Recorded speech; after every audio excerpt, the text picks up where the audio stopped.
Now what? How will I know if I'm on my high-flying disc? How will I know? Well, you won't know it first. You won't know till you get there. And then it will be really obvious. So if you don't know, you're not. Okay. It'll feel really good, though. It will feel like fresh air. It will feel like lighthearted. It will feel like elation. It will feel like clarity. You'll find yourself it just feels good. But you see, it's relative. Everything is relative. And so at first you'll reach for the high-flying disc, and you will reach a higher flying disc, and it will feel better, but it won't be the highest of flying discs, but it's an improvement. And then as you keep reaching for the higher flying disc, it will be an improvement until eventually it's the sustaining of it. We would say, are any of you playing with this high-flying disc? Are you feeling the difference in your experience? And would you say that the word clarity is a big piece in the feeling? Clarity? It really is the feeling of the absence of resistance. Because you see, on any of those other discs, even though, let's start with despair. Tremendous resistance in despair. Fear, tremendous resistance in fear. Revenge, slightly less resistance in revenge. Anger, slightly less resistance in anger. Frustration, quite a bit less resistance in frustration. Overwhelmment, pretty close to frustration. Hopefulness, big jump, much less resistance in hopefulness. Believing, way less resistance. That's a big jump from hope to belief. So when you get into those categories that we're describing as hope and belief and knowing, that feels like sureness, feels like confidence, it feels like certainty, it feels like clarity, it feels like passion, it feels like enthusiasm, it feels like laughter, it feels like fun, it feels like jovial, it feels like upliftment, it feels like lighthearted, it feels like easy, it feels like funny, it feels like love, it feels like appreciation. So when you get into those emotions that feel like that, you only know it because you've had the comparative experience. You see what we're getting at?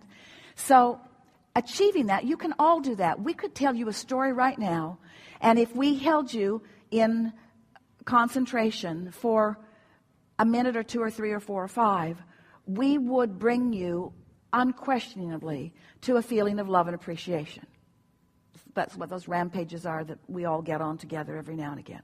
For sure, for sure, for sure, for sure. But it's the sustaining of it that is really what we're asking you to reach for, because the sustaining of it in this day, in this day, in this day, makes your propensity for it greater tomorrow. And then the sustaining of it tomorrow makes your propensity for it greater the next day, until it just becomes so natural for you that it just feels odd when you're off. So that if someone presents something to you that initially feels good, and you acknowledge how you usually feel, and you identify with specifics what feeling good really, really, really is, then you can feel the offness of anything. You'll get to the place where you'll just know when a person enters your experience whether you want to proceed or withdraw. You'll know when any idea that they are presenting enters your experience whether you're wanting to proceed or withdraw. And your initial response to it is almost without question the right one. Isn't it? Haven't you said that about yourself before? I knew that initially, and then I talked to myself, then I got myself into a different place about it. So the more mornings that you wake up with the intention of clarifying your vibration and being in that good feeling place, then the more anything that is off from that will stick out like a sore thumb. It really is that simple. And we're not for a moment wanting to guide you away from thoughts that may have some resistance within them. We're trying to guide you to knowing the difference. Your question is the perfect state of being that we want you to be in. We want you to care about whether to move forward with this or not. We want you to care about the emotion within it. We want you to be able to consciously and personally discern it. you see. Because by the time you ask somebody else, the moment is past. These rendezvous, they're junctures that are always opening for you. So it's like a series of paths constantly opening. And when you've been in a consistent vibration, the path just opens and opens and opens and opens and opens and opens and opens and opens and opens and opens and not only leads you pretty swiftly to where you want to be, but it's really a delightful journey on your way to where you want to be. And the same thing is happening with the paths that are opening to the things you don't want. And we just think it would be a really nice thing, and it's ridiculous for it to be any other way for you. We want you to know which path you're on, and we want you to know at the beginning of the path. We don't think you should have to get so far down the path with so much discomfort under your belt before you realize that but even if you've gone, so picture this. Did you get a sort of picture of that? The paths? So let's say you have enough momentum going that this path is lighting up, lighting up, lighting up, lighting up, lighting up, lighting up, lighting up, lighting up, lighting up. You're having a pretty good time, a good time, a good time, a good time, good time, good time. And it leads to things that when they manifest, you like them. Then there's this other path that, because you've been complaining and you've been worrying about that, and so this path lights up for you too. It's like the universe says, oh, you like that? We'll come this way, there's more of it. Oh, you like that? We'll come this way, there's more of it. Oh, you like that? We'll come this way, there's more of that. Oh, you like that? We'll come this way, there's more of that. Or the universe is also saying, oh, you don't like that? We'll come this way, there's more of that. Oh, you don't like that either? We'll come this way, there's more of that. Oh, you don't like that either? We'll come this way, there's more of that. Well, you don't like that? We'll come this way, there's more of that. At any point along these paths, oh, come this way, there's more of that, you can say, oh, wait a minute. Wait a minute. I remember what high flying felt like. I remember that train of thought that I had that felt better. And you can be along that path, remember what that path felt like,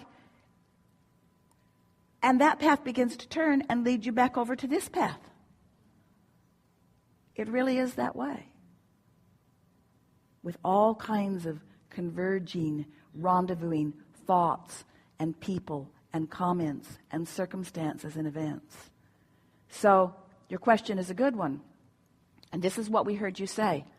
Abraham, how far along my negative path do you think I should go before I decide to do something different? That's what we heard you say. And our answer is not that far. Not that far.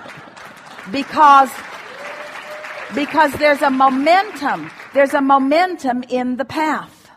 There's a momentum that will carry you until sometimes, and that's why we've been saying to our friends recently, when you realize that you're on that path and you don't have the presence of mind to do something about changing the direction of it, take a nap. Take a nap or meditate. Do something very different from what you're doing. But don't keep talking to that person in the way you're talking to them about the things that you're talking about. Don't continue whatever's going on, because it's just going to lead to more and more and more. Esther, when she first began really hearing us, about 100 times a day, we heard her say, "Shut up, Esther." And she was just talking about her own mind. Or she would say, "That's unnecessary. That's unnecessary and unproductive."